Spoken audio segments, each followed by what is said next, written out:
Good afternoon बच्चों। तो आज हम लोग इंडियन ज्योग्राफी में देखेंगे और इंडियन ज्योग्राफी में एक आपका जो टॉपिक है वो लगभग खत्म हो गया है। उसमें कुछ पॉइंट बचे थे तो वो पॉइंट आपके जनसंख्या में हो जाएंगे जब जनगणना हम कराएंगे 2011 की, तो उसमें कंप्लीट हो जाएंगे। जैसे कि लिंगानुपात है, भारत की जनसंख्या, भारत की साक्षरता है, ठीक है, शिशु लिंगानुपात है, या भारत का जन घनत्व है, जनसंख्या घनत्व है। इस तरह के जो क्वेश्चन है वो आपको हम जनगणना में देख लेंगे। तो पहला हमारा टॉपिक जो भारत की अवस्थिति एवं विस्तार था अब वो खत्म हो चुका है, और दूसरा टॉपिक आज हमारा रहेगा भारत का भौतिक स्वरूप। और आप लोगों को बता दें, कल हमारा छोटा सा टेस्ट भी रहेगा जो हमने पहला चैप्टर किया है, तो उसके कुछ क्वेश्चन आप लोगों के लिए हम लेकर आएंगे और वो टेस्ट के रूप में आप लोगों के लिए रहेगा। तो आज के लिए आज जो हमारा टॉपिक रहेगा वो भारत का भौतिक स्वरूप। देखिए, अब भारत का जो भौतिक स्वरूप है वो कोई एक प्रकार का नहीं है। भारत का भौतिक स्वरूप है वो अलग अलग है। तो अलग अलग जैसे कि हिमालय क्षेत्र हो गया, समतल मैदान हो गया, प्रायद्वीपीय भारत हो गया। प्रायद्वीपीय भारत के अंदर जितने भी पठार, पर्वत, पहाड़ी क्षेत्र आते हैं उन सबको हमें देखना है। भारत में मरुस्थलीय क्षेत्र हो गया, और भारत का तटीय मैदान हो गया, भारत का द्वीपीय क्षेत्र हो गया। तो भारत का जो भौतिक स्वरूप है मुख्य रूप से 6 भागों में बांटा गया है। पहला है जो पार्ट है आपका, वो है भारत का हिमालय क्षेत्र। भारत का हिमालय क्षेत्र, तो जो भी भारत का हिमालय क्षेत्र यानी कि जम्मू कश्मीर हो गया, हमारा हिमाचल प्रदेश हो गया, उत्तराखंड हो गया, सिक्किम हो गया, यहाँ तक कि अरुणाचल प्रदेश तक हमारा भारत एक हिमालय क्षेत्र का विस्तार है। दूसरा जो है, दूसरा विभाजन करते हैं हम इसके, तो उत्तर भारत का विशाल मैदान।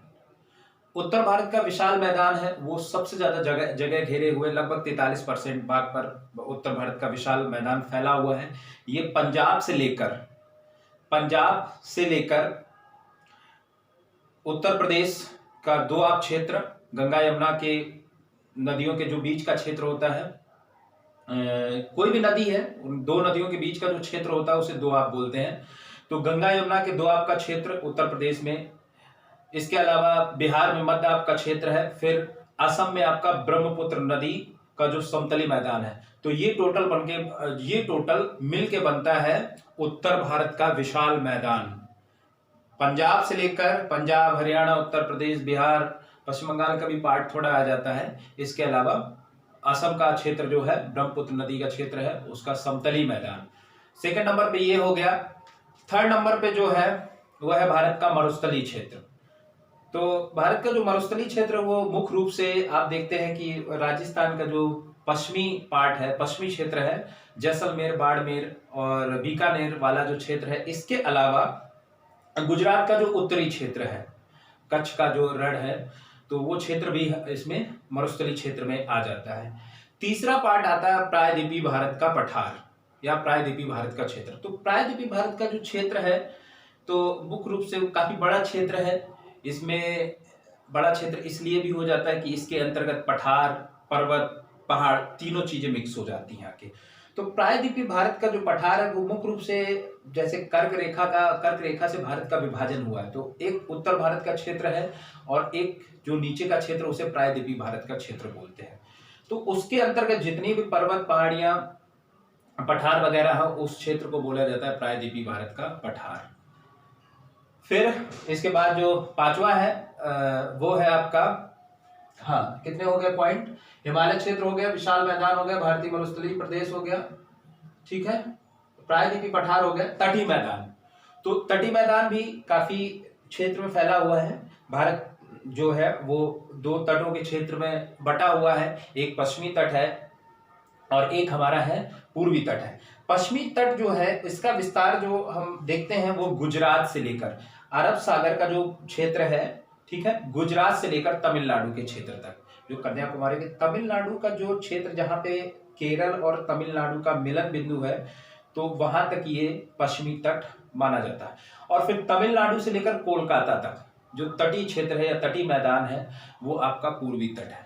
फिर लास्ट पॉइंट जो बचता है, लास्ट जो विभाजन हुआ है, भौतिक विभाजन है, वो है आपका द्वीपीय क्षेत्र, भारत का द्वीपीय क्षेत्र। तो भारत के द्वीपीय क्षेत्र में हम देख लेते हैं, मुख्य रूप से हम देखते हैं अंडमान निकोबार जो द्वीप समूह है उसके अंतर्गत जो चीजें हैं द्वीपीय क्षेत्र में, हम कह सकते हैं वहाँ का जो पर्वत श्रृंखला है या वहाँ की जो जनजातियां हैं या वहाँ की जो जलवायु है या अंडमान निकोबार की जो जैव विविधता है, तो सारी चीज़ों को हम उसमें कवर करेंगे। इसी तरह से लक्षद्वीप समूह उसको भी हम देखेंगे।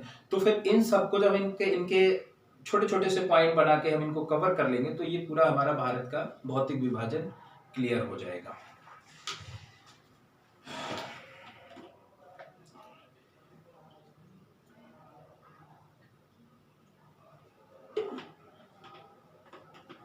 हाँ चलिए अब हम देखते हैं इसमें, तो ये तो हो गया भारत का भौतिक विभाजन 6 रूप से। अब इसमें सबसे पहला पार्ट जो है वो हिमालय क्षेत्र है। तो हिमालय को जब हम देखते हैं या हिमालय के बारे में जब हम सोचते हैं कि हिमालय, तो सबसे पहले एक हमारे मन में एक विचार आता है कि हिमालय की उत्पत्ति कैसे हुई, हिमालय हमारा बना कैसे। कई आप बुकों में देखेंगे अलग अलग सन दिए हैं और सन आपसे कभी ज्यादा पूछे भी नहीं जाते हैं कि प्रॉपर सन से ही क्वेश्चन दे या डेट से सन से जो भी क्वेश्चन दे। बहरहाल हम कह सकते हैं कि करोड़ों वर्ष पूर्व की ये प्रक्रिया है जब से हमारे हिमालय पर्वत का निर्माण हुआ है और वर्तमान में भी हमारे हिमालय पर्वत का निर्माण हो रहा है। तो हिमालय पर्वत के निर्माण को लेकर एक भूवैज्ञानिक थे, उन्होंने अपनी अपनी एक थ्योरी दी। तो एक पहले भूवैज्ञानिक थे, जर्मन के वैज्ञानिक थे जॉन कोबर। तो जर्मन की वैज्ञानिक थे जॉन कोबर, इन्होंने अपना एक सिद्धांत दिया जिसको बोलते हैं भूसंतति सिद्धांत। इन्होंने बताया कि जो भारत का प्रायद्वीपीय पार्ट है, यानी कि हम यहां देख सकते हैं ये वाला पार्ट जो है, ये पार्ट पहले हुआ करता था और ये जो पार्ट है भारत का प्रायद्वीपीय पार्ट है, ये गोंडवाना लैंड का हिस्सा हुआ करता था, या हम कह सकते हैं ये इंडियन प्लेट का हिस्सा हुआ करता था, या गोंडवाना लैंड। इसके ऊपर जो क्षेत्र था, जो आज का वर्तमान हम देखते हैं, जो पंजाब, उत्तराखंड, हरियाणा, जम्मू कश्मीर, हिमाचल प्रदेश का क्षेत्र देखते हैं, तो ऐसा बताया जाता था कि इस क्षेत्र में तैतीस सागर हुआ करता था। और ये तैतीस सागर जो था वो कहीं ना कहीं पूर्वी और पश्चिमी छोर पे, पूर्वी जो छोर था इसका, पश्चिमी छोर था वो कहीं ना कहीं अरब सागर से मिलता हुआ था और पूर्वी जो छोर था वो बंगाल की खाड़ी से मिलता हुआ था। तो इसका कहीं ना कहीं इसका संपर्क था अरब सागर से और इधर बंगाल की खाड़ी से।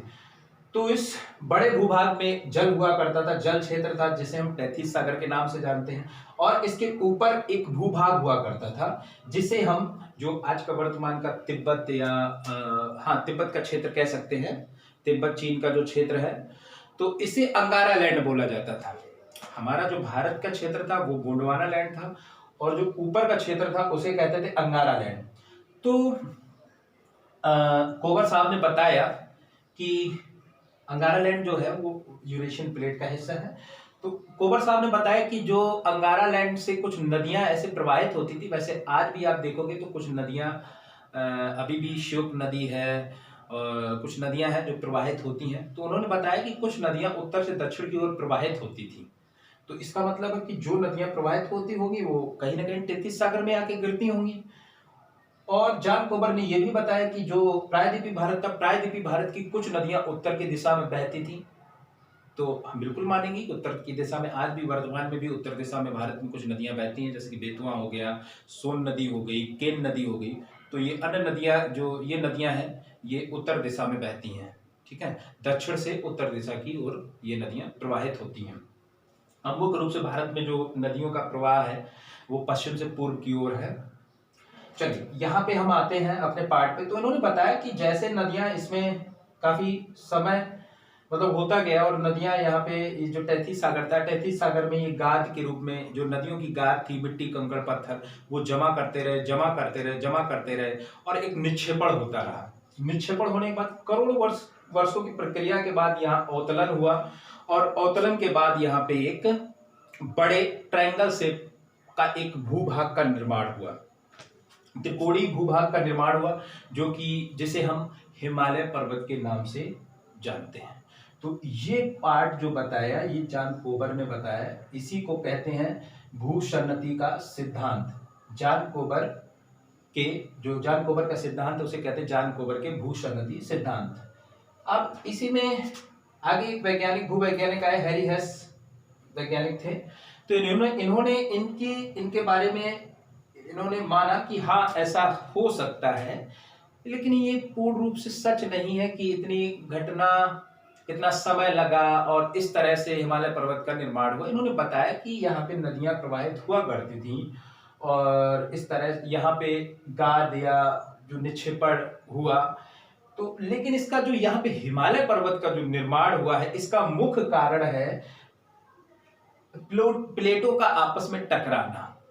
उन्होंने बताया कि ऊपर से यूरेशियन प्लेट और नीचे से इंडियन प्लेट का आपस में दबाव बढ़ा और बीच में जो ये निक्षेपण वाला पार्ट था, इसमें अवतलन हुआ और ये इसका हिस्सा ऊपर उठ गया, जिसे हम आज हिमालय पर्वत के नाम से जानते हैं। तो इन्होंने बताया अपना कि प्लेटों के टकराने से या प्लेटों का एक दूसरे के दबाव से इस पर्वत का निर्माण हुआ। इनके इस सिद्धांत को हैरी हेस का प्लेट विवर्तनिक सिद्धांत कहते हैं और आज के समय में सबसे ज्यादा हैरी हेस के प्लेट विवर्तनिक सिद्धांत को मान्यता भी दी गई है। आपके जो भी हिमालय पर्वत का निर्माण है उसके परिप्रेक्ष्य में अब हम देख लेते हैं हिमालय पर्वत के प्रकार देख लेते हैं। तो हिमालय के वैसे 4 प्रकार हैं, हिमालय की 4 श्रृंखलाएं हैं। पहला है ट्रांस हिमालय। तो ट्रांस हिमालय जो आप देखते हैं कि सियाचिन ग्लेशियर या काराकोरम श्रेणी है और उसी के समांतर फैली हुई तिब्बत में श्रेणी कैलाश पर्वत की श्रेणी है। तो ये जो क्षेत्र है ये सब ट्रांस हिमालय है। एक्चुअली में हुआ क्या कि ट्रांस हिमालय का पार्ट पहले से था, लेकिन जब मुख्य हिमालय का निर्माण हुआ तो उसी के साथ जोड़ के इसको भी बता दिया गया। ठीक है। दूसरा पार्ट है वृहत हिमालय। इसी को महान हिमालय भी बोलते हैं।